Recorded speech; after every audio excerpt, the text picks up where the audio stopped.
देखिए इसमें moment of charge particle in a magnetic field, moment of charge particle in a magnetic field मतलब magnetic field के अंदर कोई चार्ज मोमेंट कर रहा है।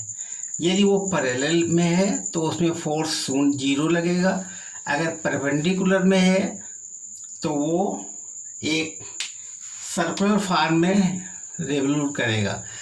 अगर वो मैग्नेटिक फील्ड के थीटा एंगल पर है तो देखिए कैसा फार्मूला बनेगा, motion of a charge particle at angle theta to the direction of magnetic field. इसके लिए क्या करेंगे, ये मान लीजिए मैग्नेटिक फील्ड है, this is your magnetic field, इस टाइप से ये मैग्नेटिक फील्ड बना दिया, मैग्नेटिक फील्ड बी, ये magnetic field B, magnetic field बना दिया। और इसमें कोई चार्ज पार्टिकल इस तरीके से मूव कर रहा है, इस डायरेक्शन, चार्ज पार्टिकल ये एंगल थीटा पर मूव कर रहा है, थीटा एंगल पर, यानी क्यू जो है वो थीटा एंगल पर, ये थीटा एंगल पर मूव कर रहा है चार्ज पार्टिकल इस डायरेक्शन में। तो क्या होगा इसमें दो, ये तो हमारा मैग्नेटिक फील्ड है, ये हमारा मैग्नेटिक फील्ड है और चार्ज पार्टिकल थीटा एंगल पर इधर मूव कराया गया। तो क्या होगा इसमें, इस थीटा एंगल के दो रिजल्ट पार्ट हो जाएंगे, इधर हो जाएगा v cos थीटा और ऊपर हो जाएगा v sin theta, v sin, चूंकि v sin थीटा 90 अंश पर होगा, ये 90 degree sin theta, v sin theta, चूंकि v sin थीटा 90 डिग्री पर, v cos थीटा पैरेलल में है, तो पैरेलल में होने से मैग्नेटिक फील्ड जब पैरेलल में है, उधर हमारा कोई आवेश चल रहा है तो उसका मान कितना होगा, 0 होगा। और लेकिन जो 90 डिग्री पर ऊपर जा रहा है तो ये सर्कुलर, इस सर्कुलर पाथ में होगा, कैसा होगा, अंदर साइड में, इस तरीके से। मतलब इधर तो 90 डिग्री, जब 90 डिग्री का इधर हमारा ये बना हुआ, ये इधर जा रहा है 90 डिग्री, तो फोर्स इधर लगेगा, तो फोर्स इधर लगेगा और इस पर सर्कुलर पाथ होगा इस टाइप से, ये अंदर तरफ से लगेगा सर्कुलर पाथ, इस पर फोर्स लगेगा अंदर तरफ, ठीक है। तो अंदर से जब फोर्स लगेगा तो ये रेवोल्यूशन बनेगा, बिल्कुल इस तरीके से बनेगा, तो ये इस तरीके से जब बन जाएगा अंदर साइड में, और धीरे धीरे ये इसको आगे ले जाने का प्रयास करेगा, ये आगे ले जाने का प्रयास करेगा, ये एकदम घुमाएगा इस तरीके से। जब इस तरीके से घुमाएगा तो यहाँ पर एक इस तरीके से घूमता हुआ चला जाएगा, ठीक है। तो ये इसको कहते हैं हेलिकल पाथ, इसको कहते हैं हेलिकल पाथ, हेलिकल पाथ। ये हेलिकल पाथ के दायरे से चलता हुआ चला जाएगा। इसका टाइम पीरियड हेलिकल पाथ का कैसे निकालते हैं,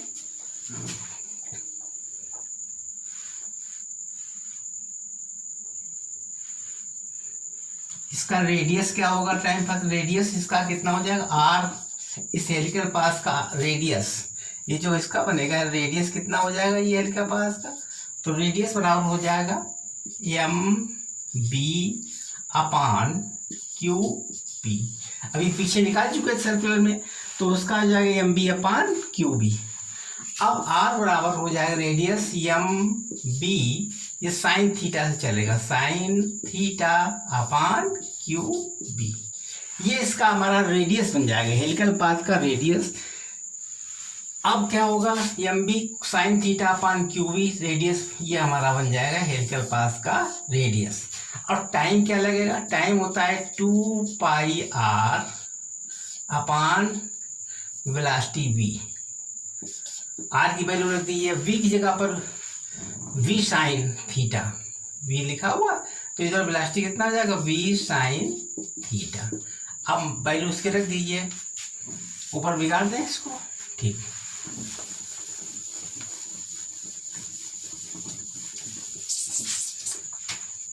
अब टी बन जाएगा इसमें, टी बराबर 2 पाई अपान वी साइन थीटा, और इसकी वैल्यू हो जाएगी यहाँ पर 2 पाई, और आर था, आर की वैल्यू रखिए, आर कितना है,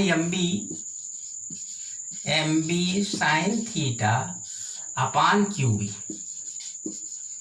तो यहाँ पर v साइन थीटा से v साइन थीटा कैंसिल हो जाएगा, t बराबर होगा 2 पाई अपान क्यू बी। तो देखिए इसमें वेलोसिटी का कोई यूज नहीं हुआ, इसमें कहीं पर वेलोसिटी नहीं आई है। टाइम पीरियड सेम रहेगा, चाहे वो सर्कुलर पाथ ना हो या हेलिकल टाइप्स हो, तब भी टाइम पीरियड सेम रहेगा।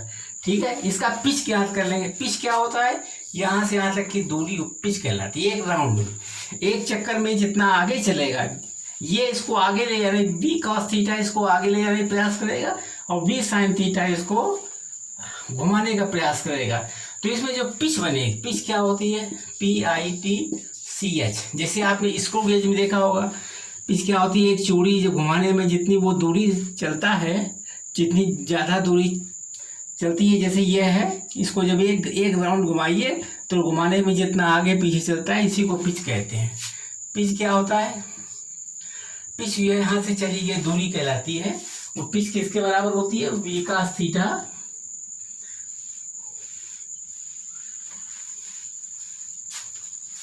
पिच होती है v cos थीटा इंटू, अब v cos थीटा में कितना,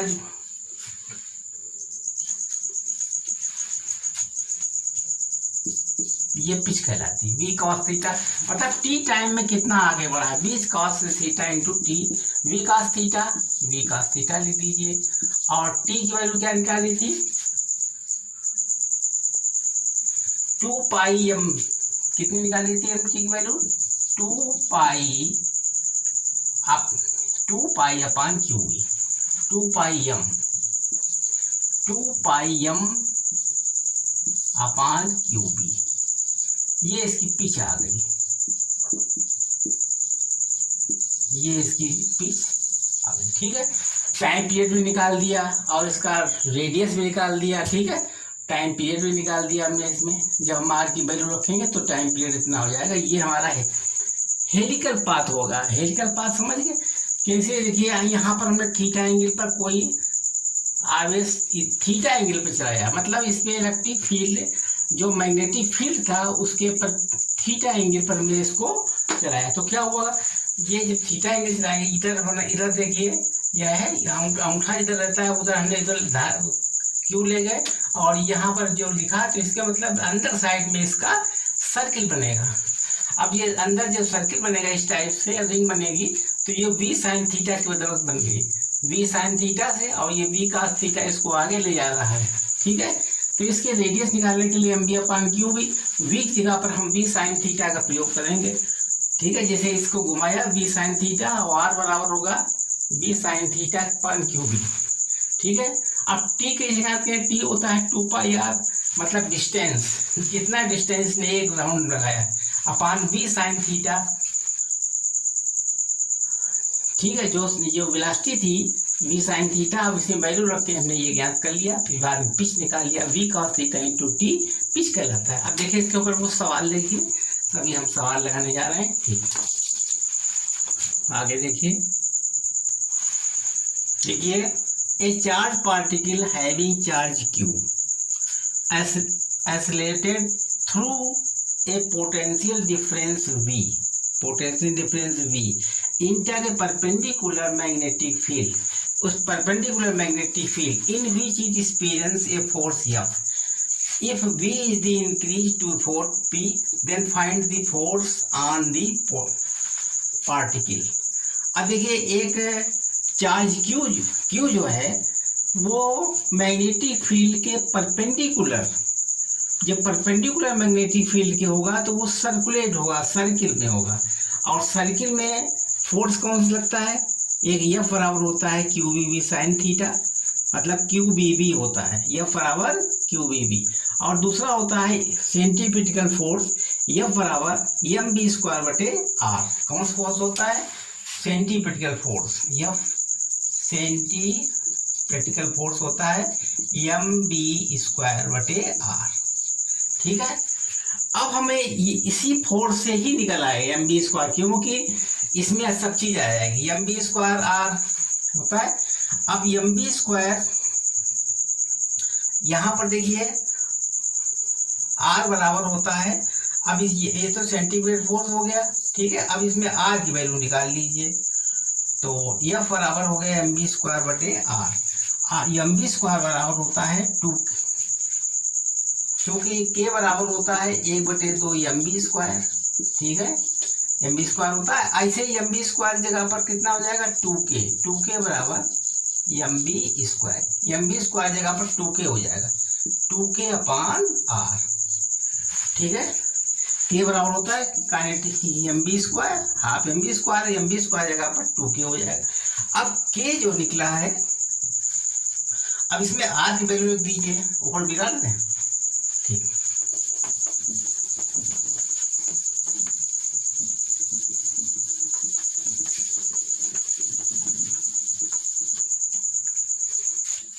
तो एफ बराबर 2k अपान आर। अब आर वैल्यू दीजिए 2k अपान आर बराबर क्या होता है, आर बराबर होता है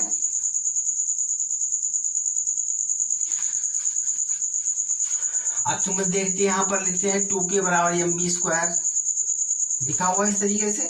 अब आर की वैल्यू निकालिए, आर बराबर होता है M B upon Q B, ये होता है आर होता है।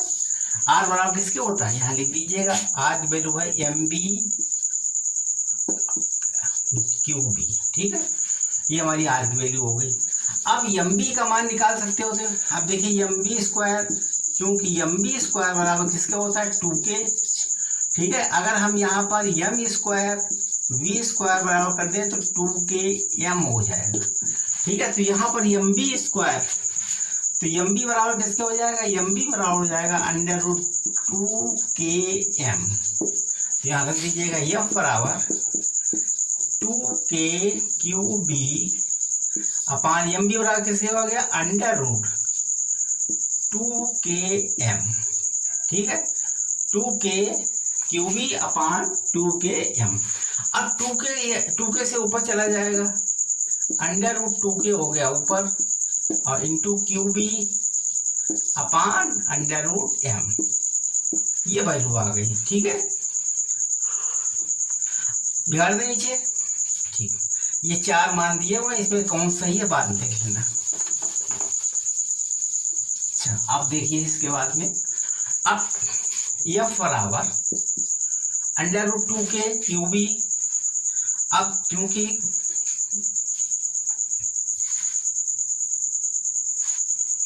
ये इतना आ गया, अब √2k बराबर होता है q इंटू बी, ये होता है q इंटू बी, के बराबर निकाल लिया इंटू क्यू बी अपान √m, ठीक है। अब F1 बराबर निकाल लिख लीजिए, इसमें F1 बराबर हो गया क्यू बी इंटू √2qb अपान √m। ऐसे F1, या भी इसमें जो कांस्टेंट है F1 इज प्रोपोर्शनल टू किसके हो जाएगा √v, √v1 √v हो जाएगा।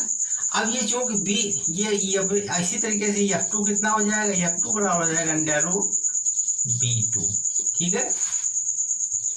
अच्छा, फिर आगे देखिए F1 अपान F2, F1 अपान F2 बराबर हो जाएगा √v1 अपान √v2। अब F1 का मान है F, और इसको F2 बराबर √v, और ये इसका 4 गुना हो जाता है। v2 का मान कितना होगा 4v बराबर, यानी 4v √4v, ठीक है। अब हल कर दिए इसको, F1 को F कहिए, इसको F2 कहिए, बराबर हो गया, यानी v से v कैंसिल 1/2, तो F2 का मान कितना आएगा, F2 बराबर 2f, ये सही होगा आंसर। तो ये सही हो गया, इसका मतलब 2f दूसरे सेकंड वाला सही हो गया, दूसरे वाला, दूसरे का नंबर का ये सही हो गया, दूसरे का। ठीक है, F2 बराबर 2F, समझ गए इसको, बिगाड़ दें, मतलब F बराबर 2K/R हो गया जो हम निकाल चुके पीछे। अब यहाँ पर 2K/R की वैल्यू रखी MB/QB, अब क्या हुआ 2K/QB ये आ गया, और नीचे MB का मान इतना होता है। कैसे ये हुआ है बता चुके अभी हम, K बराबर होता है हाफ MB² और MB² बराबर हो गया 2K, 2K हो गया, MB² बराबर 2K। ठीक है,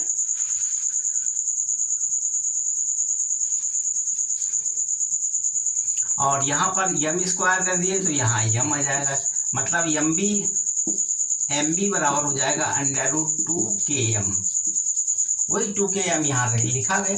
ठीक है, 2KM, अब 2K चूंकि ऊपर था इसलिए इसको जब काटेंगे तो ये √2 में पहुंच जाएगा, अपान QB/, ये आ गया मान।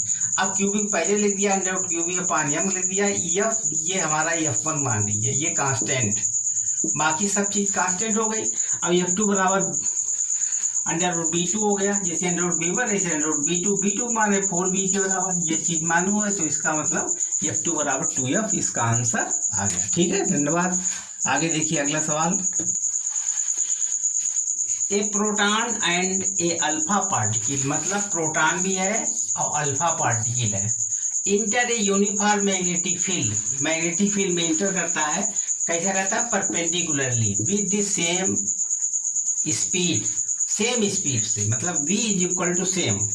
Proton take 36 second to 6 revolution, मतलब प्रोटॉन जो है वो TP बराबर कितना हो जाएगा 36/6, मतलब कितना हो गया TP 6 हो गया, यानी TP की वैल्यू कितनी हो गई 6। और T-अल्फा बराबर question, find the time period for the alpha particle, alpha particle एक क्वेश्चन पूछा गया, ये हमारा वैल्यू दी हुई है। अब कैसे लगाएंगे इसको देखिए,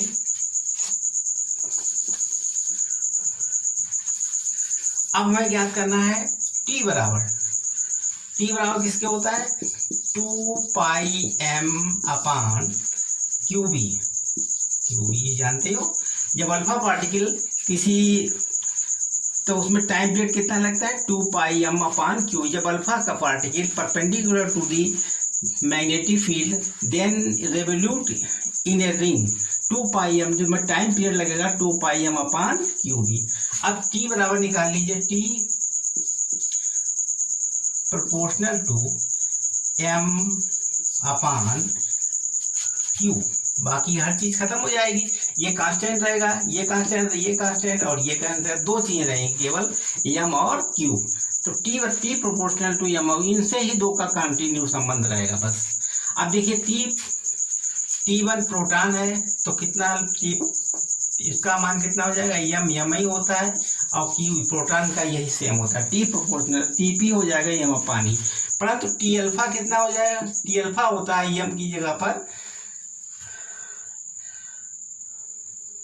4m होता है, और इलेक्ट्रॉन की जगह पर 2 इलेक्ट्रॉन हो जाते हैं अल्फा पार्टिकल में। ठीक है, अब इसको हम दोनों को बना देंगे, T-अल्फा दोनों को निकाल लेंगे वैल्यू, बिगाड़ दें, हाथ से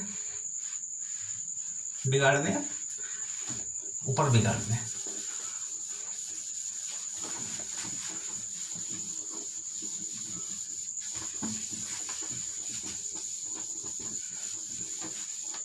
कैसे रहेगा T-अल्फा, यानी TP/T-अल्फा बराबर TP कितना है m/E इंटू T-अल्फा कितना होगा 2E/4m, m कैंसिल हो गया, E कैंसिल हो गया, 2 दूना 4, 1/2 हो गया, यानी TP/T-अल्फा बराबर 1/2। अब TP का मान 6 है, TP का मान कितना है 6, तो 6/T-अल्फा बराबर 1/2, तो T-अल्फा के मान कितना हो जाएगा, T-अल्फा बराबर हो जाएगा 12, T-अल्फा का मान हो जाएगा 12 सेकेंड, ये हमारा आंसर हो गया। ठीक है, 12 सेकेंड ये वाला सही, करेक्ट, समझ गए। ठीक, कैसे हुआ ये टी बराबर होता है 2 पाई m/q भी होता है, तो टी अल्फा टी बराबर टी प्रोपोर्शनल टू m/q हो जाएगा। टीपी यानी प्रोटॉन का टीपी कितना हो जाएगा, टीपी बराबर m/e, क्योंकि प्रोटॉन का क्यू ई होता है, और अल्फा पार्टिकल का कितना हो जाएगा, ये हमारा अल्फा पार्टिकल हो जाएगा। अब दोनों को हमने इसमें डिवाइड कर दिया, अनुपात निकाल के 12 सेकंड उत्तर आ गया। ठीक, बस इतना ही काफी। 2 सवाल लगा दिए, 3 सवाल लगा दिए, बाकी अगले दिन फिर बताएं। ठीक, धन्यवाद। आप लोग समझ गए, चैनल को मेरे सब्सक्राइब करिए।